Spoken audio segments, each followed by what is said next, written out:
Hello and welcome to Politics Today. I'm Farhan Dogar. Yes, we have been, in the past few weeks, we have been talking about Pakistan's domestic policy. And we have been talking about issues relating to the region. Let us talk today something that is far, far away, but it is not that much away from our hearts. The situation in Syria continues to worsen. We have seen repeated attacks on civilian population. We have seen that the royal rumble between regional and international powers continues in Syria, and there hasn't been any let-up. There isn't any let-up that is visible.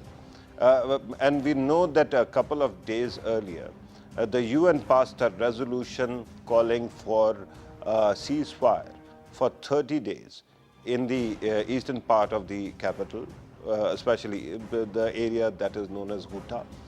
And yet, nothing of the sort has happened.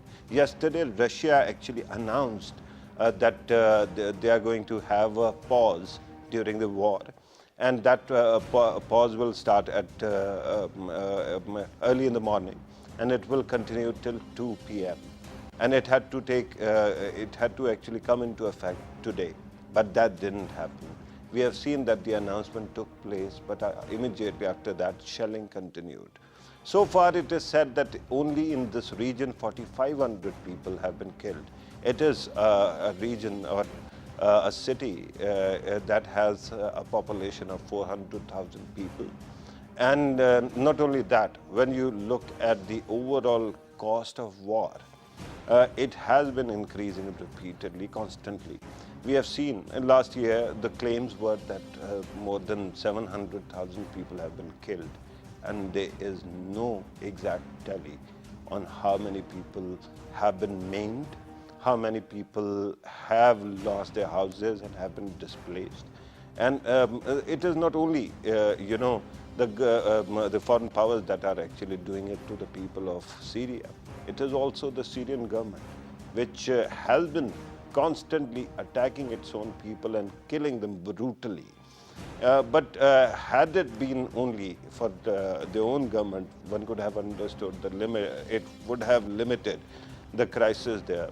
But other countries, like Israel, has been attacking the Hezbollah, lines within Syria. And then we recently saw Turkey also entering into Syria, northern Syria, where actually, their opposition groups are actually hiding and they're fighting the Kurdish population, and they have been attacking there.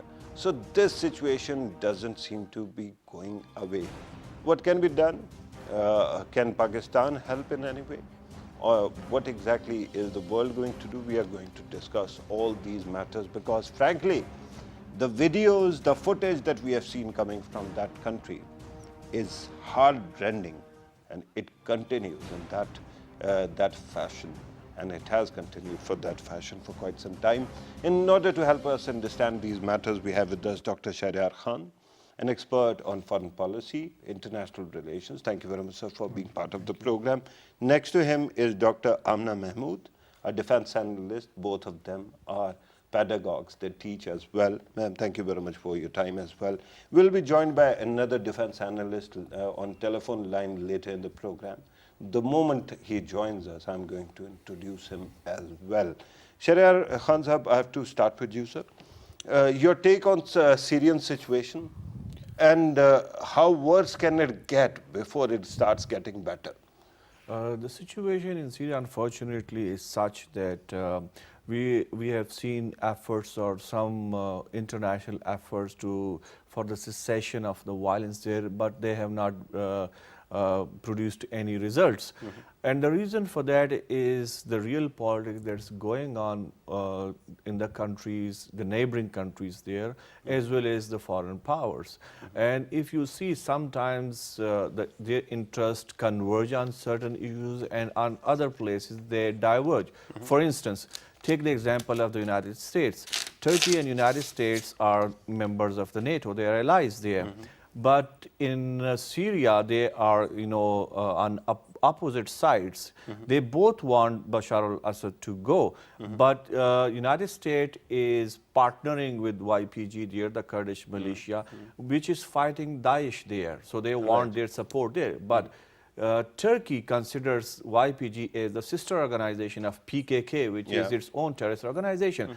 So it believes that if they get an autonomous region there, it will have a negative impact on its own security. So they have entered that war theater and they have started that operation there. On the other hand, all other countries have their own interests there. And we have seen that. You were talking about autonomous region for the Kurds. How close are we to that? Because that has been going on for a couple of years. Americans have been talking about it because the people there are quite aligned with the US forces there. Do you think that we have some kind of ETA about that? I think, now in all practical purposes, they are autonomous because the government have no writ over them, the Syrian government. So they are, taking charge of their own affairs. So they are in practice autonomous there. What they want as the result of the war, that they would have, a region which is autonomous, which borders Turkey there. Right. So, it's practically the reason to ask this question is that it so seems that the concerns of Turkish government are legitimate. Is it true? For Turkey, the existential threat, the threat perception is the Kurdish uprising. Given and that's why. Given that we recently saw a tiff between, the Israeli government or their forces and the Iranian authorities as well, fighting in Syria. Do you think that there is a possibility of this violence actually spilling out of the country and to the overall region? Well, of course, yes. There is a possibility because they have their allies there, the countries. They have launched this proxy war. The concept of the proxy war. Who has launched proxy war? All the countries. Even the United States has its own proxies there now. Right. So the proxy war after 9/11, we thought that the concept of the proxy war is over in the world. But with Syria, it started again. They have their groups in Syria. They have their groups in other parts of the, in that part in other countries. So they're supporting their proxies. And if you see, if you look at the conflicts in other regions, you would see that there's support of one country or the other country. So they have already, it's spilling over to other countries. Right. And we have to actually be wary of that because we are sitting next to Iran and we know that Syria is not that far away either. Dr. Sahiba, repeatedly whenever you have come to this program, whenever you have talked about Pakistani identity, you have actually highlighted or emphasized Pakistan's Muslim identity as well.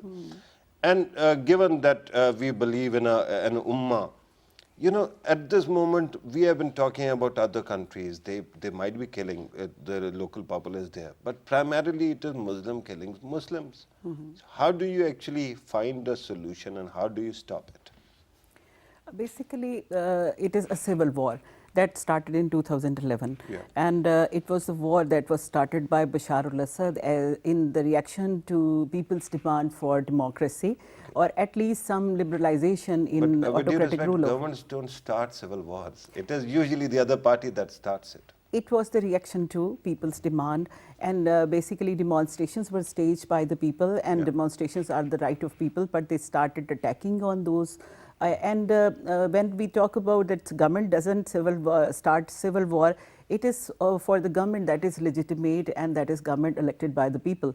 Autocratic governments normally behave like this, and you see that before Bashar al-Assad, his father was doing the same. He ruled for 30 years, and certainly that rule was not without ups and downs. So that war started in 2011 and continued till the time. In 2012, there were sanctions on both sides, opposition and government, and there was armed embargo imposed by US and its allies and European Union too. But later they eased the arms embargo on opposition because they were bullied and killed by the government forces. And again, there is a civil war which was converted into the power struggle of let us not talk about the nitty-gritty as well. Let us talk about the forces that are actually funding people fighting there. Earlier, America was mentioned, even Israel has been mentioned. There are two countries that are actually taking too active a part in propping up Bashar al-Assad's government. One is Iran, and one understands when you look at Iran, they have their interests, like they get physical access to Israel and the other countries of the region which are no friends. What one doesn't understand is Russia's interest. They have a naval base there. They have, historic relations with the government as well. But right now, why is it that Russia is pushing that hard? Russia, that is again the Cold War mentality that Russia and China, you see that Russia and China vetoed that resolution in the UN Security Council Right. for making peace in the region. And as you first questioned me that what is the role of UMA? You see that all the neighboring countries except Israel to Syria, they are Muslim countries. Right. And they are having conflicting interest. Iran is having different That is true, interests. and we are going to talk about that conflict as well. Let me welcome my third guest who has joined us on telephone, Lieutenant General retired Ghulam Mustafa Saab, a defense analyst, has joined us on telephone. Thank you very much, sir, for joining us. So we are talking about Syria. Do you see any hope for the people of Syria right now at this moment, sir? Unfortunately, no. I think as things stand right now, with the conflict going on and multi-layered conflict, I don't see any hope for these people. Unfortunately, they are suffering, and I see for quite some time they will continue to suffer unless the sanity prevails and some of the people pull back from this conflict. General sir, when you say sanity prevails, what do you mean by sanity? Who is supposed to act sane here? Are you talking about Bashar al-Assad? Are you talking about the Russian government? Are you talking about the Americans, Israelis, other regional neighbors? What exactly do you have in mind? Firstly, the trouble started in Syria because there was this up in the bonnet of the Americans that there has to be a regime change. They wanted to change Bashar al-Assad. From that is where the trouble actually started. But dates back. The issue is not Bashar al-Assad. The issue is that Syria at this point in time is a linchpin for the efforts to be able to contain any further expansion of the Americans or the American so-called proxy, that is Israel in that region. And that is how it was seen by those who are opposed to it. And Russia, I think, stood up to the Americans for the first time after the Cold War was over. And that is, things are heating up. And then you got Daesh, one of their so-called factions, Nusra Front, which was again sponsored. They went in. And then Saudi Arabia and Turkey and everybody else thought there is a field day there because, like Afghanistan, actually the geography has placed Syria in a very, very dominant position right now. Right. What we have seen in Afghanistan is we haven't seen peace in Afghanistan for 40 years. Do you think that that is going to be the fate of Syrian people as well, sir? Yes, unfortunately, that is what I think will happen. Right. General Saab, do stay with us. Let me go back to the studio. We'll come back to you, sir. Shehryar Saab, when you're looking at this hopeless situation, usually foreign policy is thought to be, or diplomacy is thought to be the art of the possible. Do you think that there is any silver bullet that can actually resolve this issue? Because so far, what we hear, what we have seen, is simply unforgivable, and it is heartrending. Yeah, it has a few things can happen now.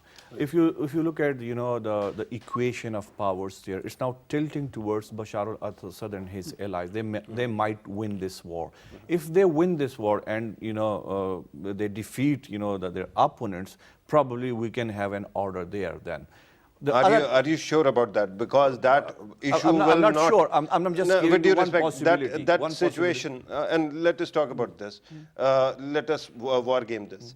If that happens, Israel will always be uneasy because of the presence of Hezbollah, and they'll keep on attacking. Other neighbors will also be uneasy because of the presence of Iran, which is a close ally of the Syrian government. So even that doesn't solve the problem, does it? No, the problem is not, what we are talking about is an order, you know, not a durable peace, not a positive peace. What we are talking about the cessation of these hostilities. Now, if they have to pull out, you know, the other conflicting parties, they need some assurances then from that government that, okay, if they are winning, so we pull out, so they will condition it with something. Right. And the other thing is, you know, the pressure of these refugees, you know, the more refugees they are pushing in towards, you know, Turkey and EU, Jordan. So they would be very much concerned because they think it's a problem, refugees are a problem for there. And that the refugee thing would force them, you know, to work for solutions. Now we have a body, United Nations, and United Nations, its mandate, you know, to maintain order and peace. And if United States can actually, the way it have done, you know, the ceasefire, if they can, you know, play an active role there, right. At the moment it seems stalemated, you know, it's stalemated. When you're talking about UN and especially the Security Council, the problem is two veto powers seem to be at loggerheads. How do you actually break that logjam? Well, you know, maybe on certain commonalities, on common interests. For instance, on this resolution, all of them agreed because they wanted, you know, the civilians should not be killed. So it was a humanitarian pause, the way they call it. So on certain things, on certain common grounds, they can come to agree. Russia would also understand that probably Bashar al-Assad won't be able to rule with iron fist there. So they have to make concessions there as well. Yeah, but this concession is his head on the platter. Is that acceptable?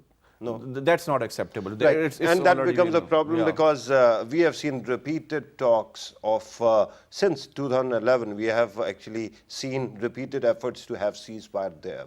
But that never came. And there was a talk of a political solution in which the US and the other Western and the regional powers expected that Bashar al-Assad will leave power. That didn't happen. So do you see any common ground eventually emerging at all? I don't think so. I think that there would be a forced peace, as Shehryar was mentioning. There would be a forced peace after defeat of these two last towns, which are to be surrendered by the opposition alliance. And Turkey is all supporter because they both are bordering Turkey and they are Kurds basically. And Turkey wanted to contain their own Kurds as just we were discussing before. Now it has entered Syria. That would be just forced peace, that is with the help of Russia. Bashar al-Assad would be successful, and what he will do, he will target all the opposition forces, and then again US and its allies would intervene, and there would be another resolution.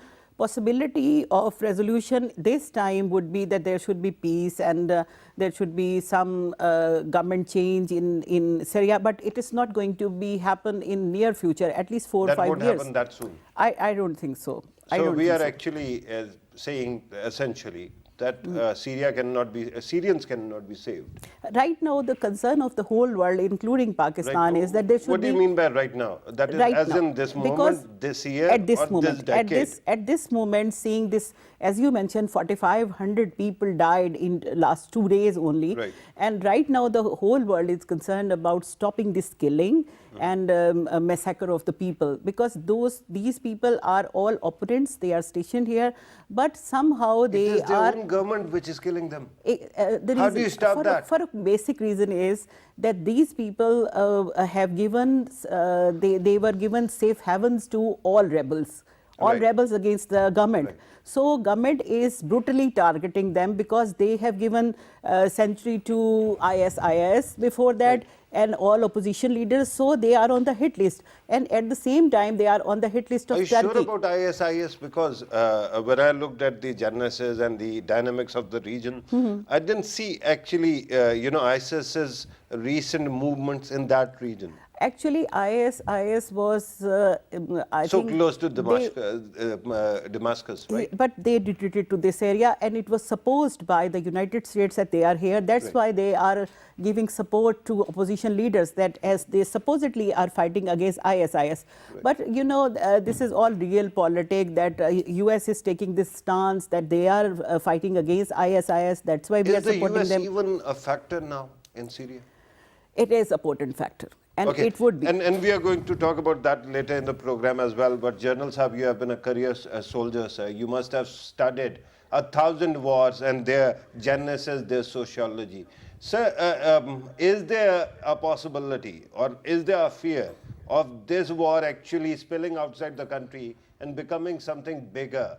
A regional war or, God forbid, a world war, because we have seen the way Iran and Israel were confronting each other recently. That was frightening. So, what is your take on this? In fact, it is a regional conflict as of now.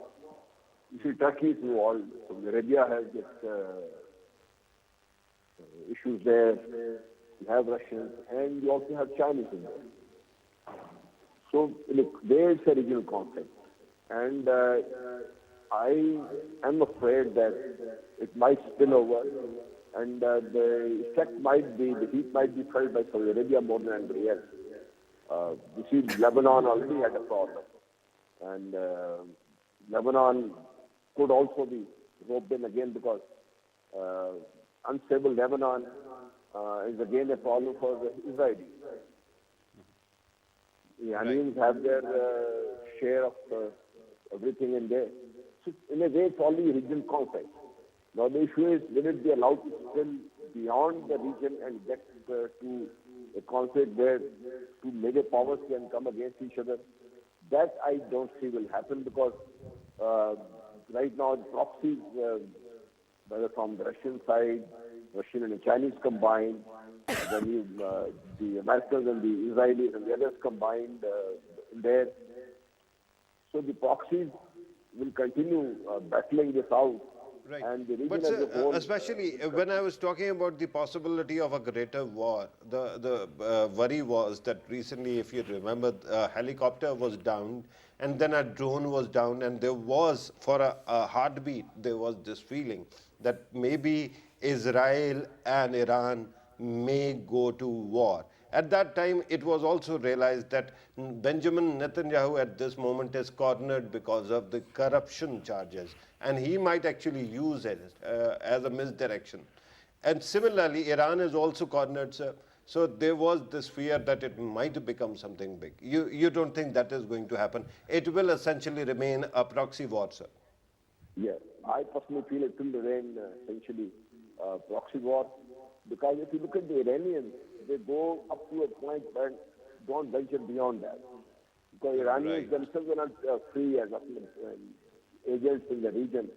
They have to look up to Russia, and in a way they also have to look up to the way China looks at the conflict, because if Iran does something which is contrary to the interests of these two big powers, then Iran has a problem. And Iran wouldn't like to go against everybody at this point in time. So that way, I think Iran has a limiting factor. Similarly, Israel would also, although they have been trying to convince Americans to go after Iran, but I think more of a rhetoric. They realize that going to Iran and getting entangled with Iran at this in a military conflict will be detrimental to Syria, because if that were to happen, then you find that the Turks will have to rethink their strategy. Saudi Arabia will have a serious problem, because if Saudi Arabia stands with those who are going against Iran, Saudi Arabia will have a serious problem itself. So I personally feel that both Israel and Iran, they go up to a point and not beyond that. Right. General Sahab, do stay with us. We have to take a small break. When we come back, we will resume this discussion after a break.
Welcome back, viewers. Before going to the break, we were discussing the state of Syria.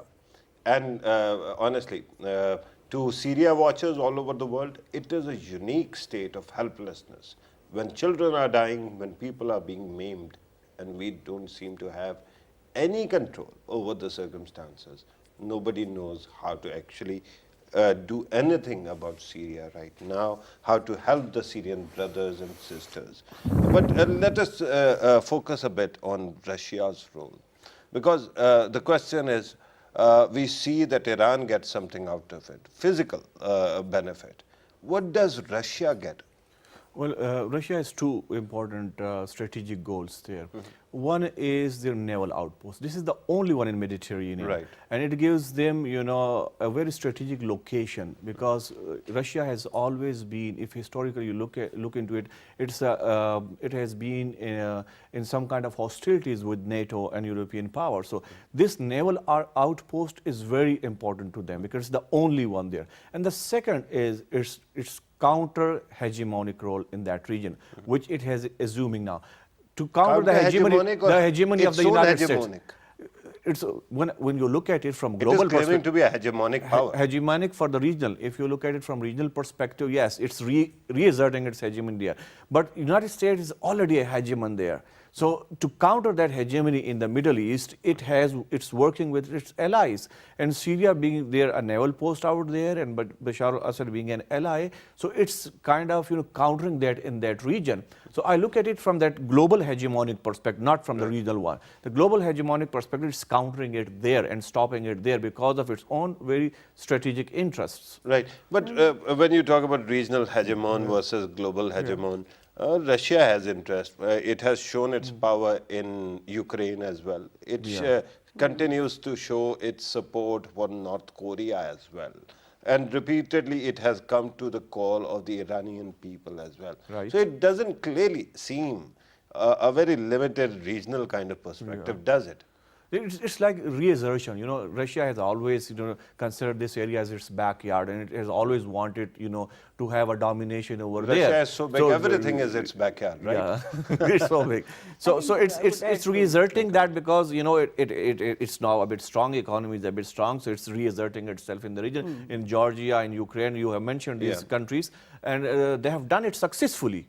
For that matter, they have done it successfully. They have countered, the encroaches of NATO and United States. And they believe, if you look at it from Russian perspective, they believe it's a real strategic threat to them. And that's why they are doing it. On the other hand, you are also probably, we talked about, the role of the Ummah. What I think is there is not only real politics, but identity politics at play as well. And we are going to, Dr. Saab, we are going to talk about realpolitik and identity politics as well. Let me, I'm told that I'm joined by Umar Karim, a research scholar who's stationed abroad. Umar Saab, can you hear me? I think the line has dropped. Let me come back to the studio and go to Dr. Amna Mehmood. Dr. Sahiba. I want to supplement. Yeah, please do, but let me add something here for you as well. We have been talking about other countries. We haven't mentioned a country which is very important, Saudi Arabia. What do you think is their influence there right now? Saudi Arabia is having very strong influence, but that is, I think they are siding with the United States. As we are again talking about the possibility of escalating war to the region, main stakeholders are Turkey, Iran, and Israel itself, and Saudi Arabia too. What I perceive that Turkey is not going to. How do you call Israel a stakeholder? Israel is a stakeholder because Syria has been acting as a way and route support of Iran and route to Hezbollah. That was through Syria. They claim to be stakeholders, but they don't have any population that is actually spillover of their own country, right? But they are major stakeholder because they are watching the situation. Basically, they are major influencers, right? all these states, if they would be at peace, if they would be prospering, if they would be united, then they are all threat to Israel. And Israel has successfully aligned with Saudi Arabia and Turkey. Right. And they have isolated Iran right And now. that actually brings me to another very important question that I'm going to ask you later. But I'm told at this moment Umar Kareem has joined us back. Umar, thank you very much for your time. Do tell us, at this moment when we are talking about Syria, there is near consensus that there is hardly any hope for the people of Syria right now. What is your take, sir? Yes, I think there definitely is no hope for the people of Syria because the conscience of the world has died completely. The world is watching the situation in Syria and is not ready to fulfill its responsibility, the responsibility to protect Syrian civilians. And actually, this is not something which we are seeing now. This was witnessed last year in Aleppo, and the Syrian government forces and Russian forces, they ruthlessly bombed all the rebel neighborhoods of Aleppo, killed as much as civilians they can, and they didn't leave any other option for the civilians or for any rebel outlets to continue. So there is basically one choice, one option: you surrender, and you leave for those rebel-held areas in northwest. So we are seeing this policy replicating throughout Syria, that the Syrian forces, they siege one specific rebel area, they bomb it so hard, they reduce it to rubble, put all the medical facilities to unfunctional mode. So basically you don't have anything else to survive, and you surrender. So I think Russia and the Syrian government, they are completely to blame, and the world is watching this genocide happening. We have more than 500 deaths in a week only because of the bombings of the Russian and Syrian Air Force. And now there are reports of chemical weapons used as well. And even after the ceasefire, Once again, there was talk of that, right? That is true. Umar, thank you very much for your time. I have to now go to Gerald Saab. Gerald Saab, whether we realize this or not, we Pakistanis are also part of a global conversation on these matters. I'm sure that the world at this moment is listening, and there can be some creative suggestions. If there are any, it is probably time to actually table them. So do you have any ideas regarding this issue, how to solve it, as a military strategist and as a Pakistani, sir? I personally feel that America and Russia and China, they three powers have to sit down at the top level, and they have to decide amongst themselves that what is give and take that they can do, and bring a situation whereby they all agree to a solution for Syria. If that comes about, then Turkey and Saudi Arabia, they can all be asked to settle for their part of the pie. Right. Otherwise, if we continue like this, and everybody, as I said earlier in the very first part of my conversation, that this conflict is a multi-layered conflict. At the top, you have the major powers conflicting, and somewhere at the bottom, you have Turkey in for its own share, and Saudi Arabia scared of Iran influence getting out of hand. So this all can only be sorted out if these big powers, they have decided as to how much they're ready to give or how much they're ready to pay. And right, that, General, sir, my next question. My next question, sir. It is regarding our nationality, our country. One question that is repeatedly asked is, what can Pakistan do in this situation? Can we do anything at all? Maybe we cannot intervene physically, but is diplomacy a possibility, sir? Yes, I think there's a possibility. Pakistan enjoys a unique position at this in this whole conflict. It can talk to Iran, it can talk to Saudi Arabia, it can also talk to Turkey. And that I said at the mid-level, if we can talk to these three countries, they are the ones who can then become the prime mover and get Iran to talk to Syria, can talk to Russia and can talk to China as well. And Pakistan can also do the same here. That is when I think we can go towards a negotiated settlement of this tragedy, which is increasing, I think, in terms of human losses. All right. One more question, sir, and then I'll thank you. And that is, if Pakistan can do this, why haven't we done it already? Unfortunately, the people who are handling our policies been sitting on their heels, not realizing that the impact of this kind of a conflict will have on Muslims in general, in Pakistan in particular.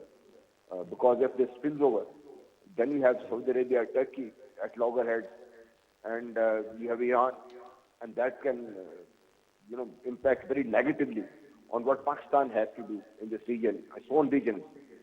Right. So, because we have been on our heels and not been proactive in studying and analyzing and taking 2 steps ahead, that is where we have been wrong. I think we need to move up a bit and get active if we have to protect Pakistan's interest overall. Right, sir. On that note, I have to thank you, Lieutenant General retired Ghulam Mustafa sahab. Thank you very much for your time. Thank you very much for being with us. Let me come back to the studio. Shehryar Khan sahab, the same question for you. What can Pakistan do right now? Well, honestly speaking, Pakistan cannot do much at the moment because for doing or for any active foreign policy, you need to have your own political stability there. And we all We know are quite stable. we know that We have a democratic government. we have institutions that are functioning in this country. Of course, but foreign policy need a leadership which provides stability, which we don't have. We have a prime minister which is for 4 or 5 months, so he has other issues on his mind, probably the next election on his mind. But yes, the General Sahab was right. That doesn't actually add to instability. He is a prime minister and he is there. Yeah. So they have instead of the foreign policy issues, they're much dealing with domestic issues. And on the other hand, the cloud that Pakistan has internationally, because we're talking about not only Saudi Arabia and Iran, we're talking about Russia and United States. We don't have very good relations with the United States at the moment, so we don't have a cloud there. United States and Russia have strategic interests there. On the other hand, Saudi Arabia and Iran can, yes. Hang on, with due respect, there are only 2 countries that we cannot talk to. Syria is not going to listen to us, right? The second country we don't have any talking terms with is Israel. But rest of the countries, we have been talking to them for quite some time. Recently, because of FATF, we even spoke to the Russians. So Russia and Pakistan are coming very close. America and Pakistan might have this hate and love relationship, but we do end up on the same side of the war usually. Iran is a neighbor and a partner. Saudi Arabia is a partner. There are other countries that can listen to Pakistan. So why not actually use diplomacy? You are saying today we don't have that kind of stability because we are moving towards the election. Yeah. The crisis has been going on since 2011. Yeah, but Pakistan can play a role in a sense that to reconcile Saudi Arabia and Iran, the regional Former actors, Prime Minister actually tried that. Tried that. Didn't do much. Diplomacy is a sustained process. It's not that just you give it, a one-time go and it's all. No, but you realize what happened. Our Prime Minister took along the army chief at that time. First they went to Saudi Arabia, then they went to Iran. And at that time, the Irani reception was not adequate. They didn't even treat the army chief up to the protocol. That becomes a problem, right? Yeah. So why would you think that they are going to listen to us now? No, of course they have their own interests, so they have to serve their interests. What a country as an arbitrator or as a negotiator does, that it tries to convince the other countries to come into some common ground. And if we have expertise in that, and if we do it if we do it in a sustained manner, probably then we can play a role, but not a solution. General Sahab actually pointed out something very important, and that is we have a stake here, we have an interest. There were people who went to Syria joining Iranian supported militants in Syria and from Qurram and other agencies. They'll come back eventually. And similarly, there are people from the Sunni side also that went there. maybe whether they were part of ISIS or other groups, we don't know. There's a fear that they might come back one day as well. So they can bring back that kind of violence that we have been fighting for 15, 16 years. We don't see that kind of vision, even among our intellectuals to actually tackle it that way. Have you seen any discussion on television or in papers that Syria's situation is so dire it can actually affect Pakistan? Ultimately, it's going to be. First, I want to answer that question. Yeah, but it is connected to that. Yeah, exactly. Pakistan can manage to have multi-layer diplomacy. One is between Iran, Saudi Arabia, and Turkey, and we should assure them that we are with them. And as you referred, that Prime Minister took along with. Assure whom? Yes, I'm coming to the point. When the first visit you just mentioned, that Iranian, at the time of visit to Iran, Prime Minister was having army chief with him. And later, that army chief joined a coalition force that is. Yeah, but that coalition force is not working against Iran. Exactly, it is not. But the point is that Iran and Saudi are having a very serious rivalry, and they are fighting proxy war in almost all the Middle Eastern countries. So if they are trustful towards each other, they are also distrustful towards the people or the countries who are supporting one or the other. So Pakistan should come out of that, and they should join hand with Turkey. Right now, Turkey is also stakeholder, but they are having different type of stakes. They want to manage their own population, Kurdish population, and they want to balance somebody. By joining, don't we become part of their war? Exactly. Pakistan has been playing such type of diplomacy during Iran-Iraq war. If you remember, Pakistan. Are you talking about joining the war, or are you talking about joining the peace or trying to help? I am trying to say that we have to conduct multi-layer diplomacy. Right. We have to communicate all the Muslim countries that your stakes are here. US and Russia, they are fighting proxy wars. Ultimately, they have to leave this area, and as they have to go out. Do you really think so? Because Russia has its own naval base there. But their proxy war would be ended because they don't have this capacity to fight direct wars with each other, and they will never do that. So ultimate stakeholders. It is a costly assumption, by the way. You never know about two countries fighting wars. I don't think that Russia and US will ever fight directly, because they haven't done in the post-Second World period. They haven't done that, and now they have recently before the elections, Ashton Carter, who was the secretary, who was Secretary Defense at that time, actually ordered more studies into possibility of fighting a nuclear war with Russia. You never know what happens. I can predict. You have seen Donald Trump. You have seen so many other people. Now you think that it is not a possibility. When I entered in United States last year, it was a time, exactly the day when Donald Trump inaugurated in White House. And the whole month has gone. Right. And Donald Trump cannot deviate the stated policy of previous president. And all these statements are vague, I don't think. Never underestimate a US president, especially in the domain of foreign policy. I do. Domestic policy, maybe. I do. But when it comes to foreign policy, they are kings. They are emperors. That is clear.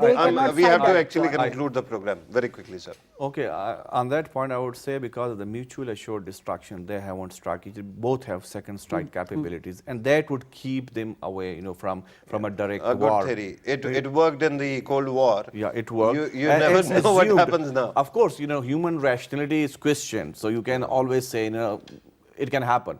But I personally agree with her. I don't think so. So on one side, there's good news that there won't be any major global war, but the heart-rending thing is this suffering of the Syrian people will continue, right? At the moment, it seems so. It will continue. Your conclusion? The only thing Pakistan can do is to address humanitarian crisis. Previously, UN, by providing. When the UN is struggling to take food to the people of Ghouta, how do you actually do something that we can address the very bad condition of refugees in Turkish camps, in Jordanian camps, and itself in Syria, because these are not the only towns. The whole Syria is actually facing humanitarian crisis, and we can provide them humanitarian Right. aid. Nobody can stop. Let us hope in coming days that happens, although you sidestepped one question that I asked you about the responsibility of your class, intellectual class. But some other day we will talk about that. You know, on that I had written, you know, a paper on that already. But Right. you're right, not Yeah. everybody has, you know. Yeah, has we done have it. to actually start contributing to that debate. Otherwise, people of Pakistan, who are the source of democracy here, will not understand what is going on, and then they won't be able to push their government to do something about it. But I'm told that we have to conclude the program. Dr. Amna Mehmood Sahiba, thank you very much for your time. Dr. Shehryar Khan, thank you very much for your time as well. Viewers, you have listened to our participants. The situation at this moment seems really hopeless. And the trouble is, if you are a parent like me, you must have seen those pictures where people, where children, innocent children, are killed in broad daylight, and their suffering never stops. The question at this moment is, talking about Pakistan, other countries, they might be able to do this thing or that. But remember, even today, officially, this is a unipolar world. And when you actually look at the source of, the power at this moment at the top, that is America, you hope that they will be able to find a solution that actually stops further killings of people. But now, America being the leader and the teacher, it seems that teacher is having a problem of its own. So at this moment, it becomes very difficult for any country to try finding a solution that ensures that people of Syria stop dying. This was today's program. Thank you very much for watching us. Take care.